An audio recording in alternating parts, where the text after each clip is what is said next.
Welcome back, and in this two-part video series, let's get real. I'm going to show you how to fill in your risk assessment form properly. Now this is super important because at the end of this course you have to submit a practical project, which is basically a small risk assessment. And I'm going to show you how to fill that in so you can pass on your first attempt with the minimum amount of hassle and the best result possible. So without further ado, let's get straight into it. Here is your risk assessment form. You can download this later when you're about to do your project. It's 2 pages long, fairly short and simple. Now, the first thing we have to do is choose your work location.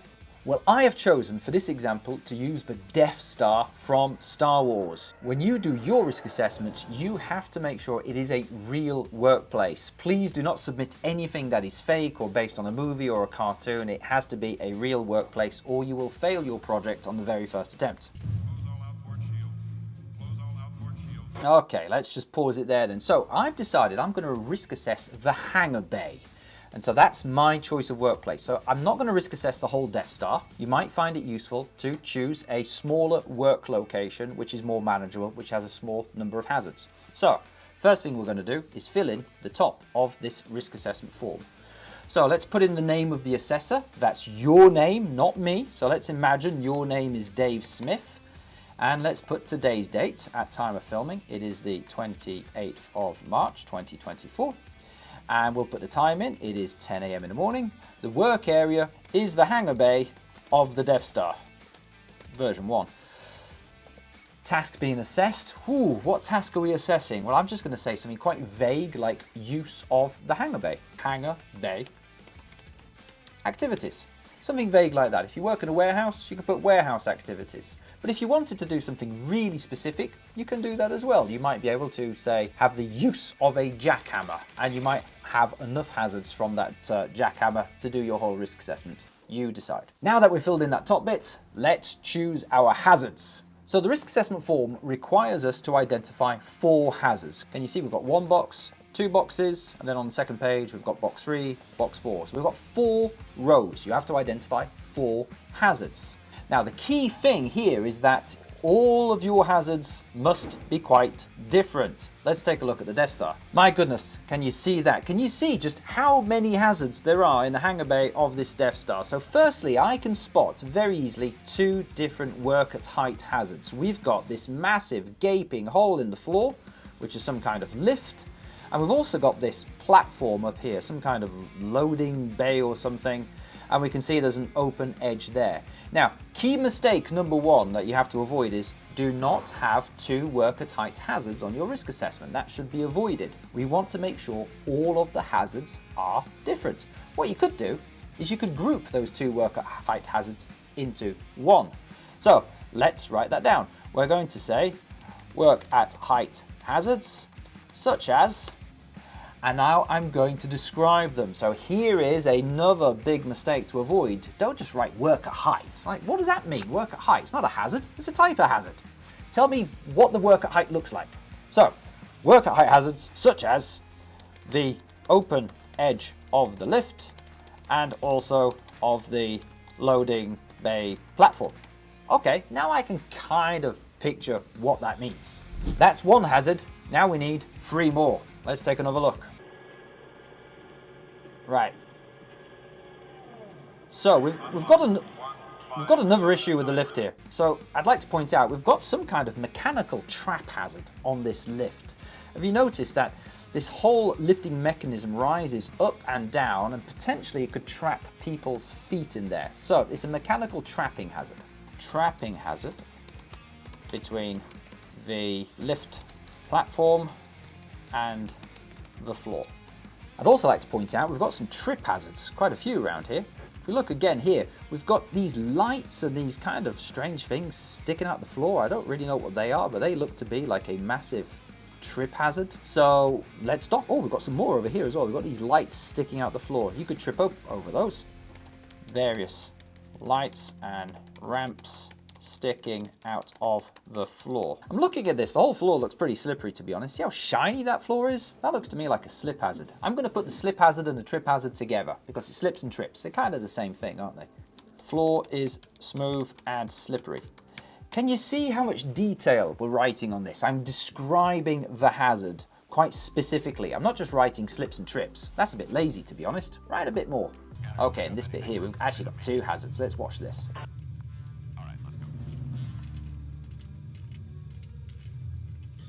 So I clearly got a bit of a manual handling hazard here. There we go. The guy's having to like kind of walk backwards, carry it one-handed, trying to face that way, all at the same time. So definitely we've got a manual handling hazard. And there's another hazard here. I don't get this in Star Wars. The stormtroopers walked around the Millennium Falcon doing some kind of search, didn't take any scanning equipment with them, just did a quick walk around, didn't actually search anything. And then they came out, and then they send in these poor, unarmed, untrained tech people where they get ambushed by these rebel scum. Which hazard should we use? Should we use manual handling or rebel scum? I don't know. Let's just go for manual handling. It's probably a bit safer, isn't it? So manual handling of what? Let's be specific. Manual handling of heavy scanning equipment. There we are. So we have now filled in our 4 hazards. They're all different, they're all specific. Now it's time to look at who might be harmed. Okay, so who might be harmed is fairly simple. You just need to put some job titles in this bit. So we shall say something like users of the hangar bay for work at height. Everyone is there, and that could be including stormtroopers and tech people. Trapping hazard between the lift platform and the door, we'll say users of the lift. And on the next one, various lights and users sticking out the floor. Everyone is affected by this, so it's all users of the hangar bay. And finally, for the manual handling, who was doing that? It was the tech people, technicians. Done. Now let's look at how people might be harmed. In the how people might be harmed section, we need to have 2 things. We need to have the hazardous event, if you remember that. So that's kind of the incident. Plus, we need an injury, a specific injury. Don't just say injured. Well, he was injured. I know he was injured, but how exactly was he injured? Well, he was badly injured. I know he was badly injured, but like, what kind of injury was it? It was a major injury. I know it's a major injury, but what happened to him? What, he got knocked out? Unconscious? Finally! Knocked out. Unconscious. Okay. Here for a work at height hazard, the hazardous event is going to be a fall, isn't it? So we're going to say could fall off open edge, and we need an injury. Well, if you fall off the open edge of that lift, you're going to plummet all the way to the reactor of the Death Star, I think. It's a long way. So, and die. There you go. Could fall and die. Got a hazardous event, got an injury. Is death an injury? Kind of, it'll do. That box has been filled in. Let's do the next one. The lift trapping hazard. Hazardous event is could get feet caught between lift and the floor. And what's that going to do? Well, it's going to crush it, break it, amputate it, something like that. That's a specific injury, which could cause crush injuries and amputation. Next, we've got the lights. Okay, so, and also the slippery fall. So could slip or trip and suffer. Well, it's not going to be death for a slip and trip, is it? Not unless you fall down that hole. The most credible worst case is going to be probably bruising or broken wrist or something, and could suffer, say, bruising. Done. Last one, manual handling. Could lift the crate badly, that's the hazardous event, and suffer a back injury. Done. Filled that in. Now let's look at the existing risk control measures. Now it's kind of hard to consider the existing risk control measures from a video like this because I don't know everything that's going on in the background. I don't know all the procedures, I don't know the training, I don't know the audits, the inspections, I don't know what their policies are. All I can do is watch the video and try to spot things. Right, back to this one. The rebel scum have arrived! Men! Battle state! Stand down. Just a toaster, and back to normality.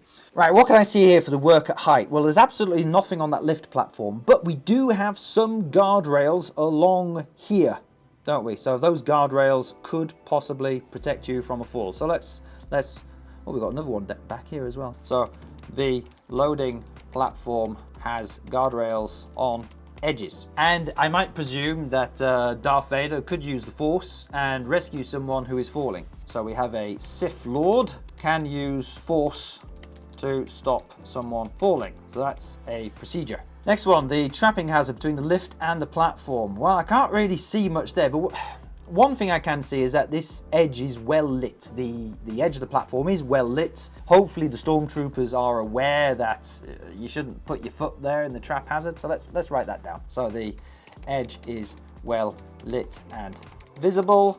We can say the lift is quite slow. Lift approaches floor slowly. Stormtroopers, although they can't shoot to save their lives, they are aware not to put feet in trap point. Okay. Moving on, the lights sticking out of the floor. Well, the lights are highly visible because it's a light. And ooh, I'm guessing here, but maybe the stormtroopers have slip-resistant footwear, maybe. So slip-resistant boots are mandatory. Okay, that's all good. As for the manual handling, well, the crate has handles, and it is a 2-person lift. Okay, there we are. That's for the existing control measures. Now we've done the existing control measures, we can assess, based on what we are already doing, we can assess the likelihood of the hazardous event occurring. So here we're going to do the scores. We're going to score the likelihood and the consequence and give it a risk rating. And for this episode, we are going to stop right there, because here all we've covered is the risk assessment. In the next section, we'll talk about how you actually reduce the risks. That is another topic for later on. So remember, when we score these risks, we are using the 5x5 risk matrix. So we're going to score the likelihood out of 5. So out of 5, how likely is someone to fall down that lift shaft? Well, look at how close they are. There's an open edge, they're running past it, and they then stand right next to it with their backs to the edge. So I think that's going to be pretty likely. I'm going to put a 5 there. 5 out of 5 for very likely. The consequence is going to be, well, if you fall down there, it's a death. So we're going to put a 5 out of 5 for the consequence. 5 multiplied by 5 is 25, which is pretty much stop the job territory. Trapping hazard between the lift platform and the floor. How likely is someone to catch their foot there? Well, it's pretty slow. It's well lit. I'm hoping they're not too stupid to do that. I'm going to say that that's unlikely to happen. But a crush and an amputation is a major injury. So that would be a 4 out of 5 for the major injury. So unlikely is 2 out of 5. Major injury, 4 out of 5. 2 times 4 equals 8. Next, we've got the slip and trip hazards. So the lights are visible. We've got slip-resistant boots. But we are running around a lot. Look at the running there. Look, more running. More running. People running all over the place. You'd think it was an emergency. So with all these people running around like this, I'm going to say it's fairly likely that there might be a slip or a trip at some point. I mean, slips and trips are the most common cause of injury in the workplace, probably including the Death Star, to be honest. They're not going to kill people. We have said bruising. Now, this is important here. When we're scoring things, your consequence score should match what you wrote in the how people might be harmed. Notice how I put die here. That is a 5. Notice how I put amputation there. That's a 4. Here we've got bruising. Well, bruising is going to be a 2 or a 3, isn't it? Oh, well, let's put 3, make it a little bit higher. 3 times 3 equals 9.